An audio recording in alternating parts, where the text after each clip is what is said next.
ইসরায়েলের রাজনীতি আবারও উত্তাপ। প্রধানমন্ত্রী বেনিয়ামিন নেতানিয়াহু তার মন্ত্রিসভার বড় ধরনের রদবদল এনেছেন। অভ্যন্তরীণ চাপ এবং আইনি জটিলতা মোকাবিলায় তিনি নতুন একটি জোট গঠনের চেষ্টা করেছেন। এর প্রধান উদ্দেশ্য হল সরকারের স্থিতিশীলতা ফিরিয়ে আনা। তবে বিরোধী দলগুলো এই পদক্ষেপের তীব্র সমালোচনা করছে এবং দেশজুড়ে বিক্ষোভ অব্যাহত রয়েছে। দেশের অর্থনৈতিক পরিস্থিতি এবং নিরাপত্তা ব্যবস্থা নিয়েও উদ্বেগ বাড়ছে। ফিলিস্তিনের সঙ্গে সংঘাত।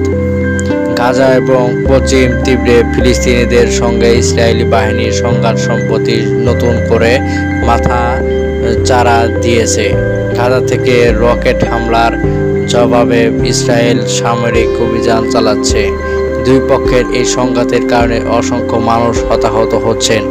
আন্তর্জাতিক মহল এই পরিস্থিতি শান্ত করার জন্য বারবার আহ্বান জানাচ্ছে, কিন্তু শান্তি প্রক্রিয়া বারবার ব্যাহত হচ্ছে।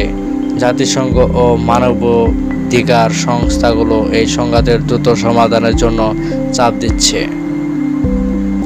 রাজনৈতিক ও সামরিক চ্যালেঞ্জ সত্ত্বেও ইসরায়েল প্রযুক্তি খাতে তার নেতৃত্ব ধরে রেখেছে।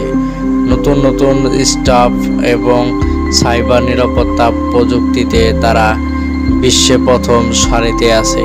সম্প্রতি ইসরায়েলি একটি কোম্পানি কৃত্রিম বুদ্ধিমত্তা এআই নির্ভর একটি নতুন রোবট তৈরি করেছে, যা কৃষি খাতে বিপ্লব আনবে বলে আশা করা হচ্ছে।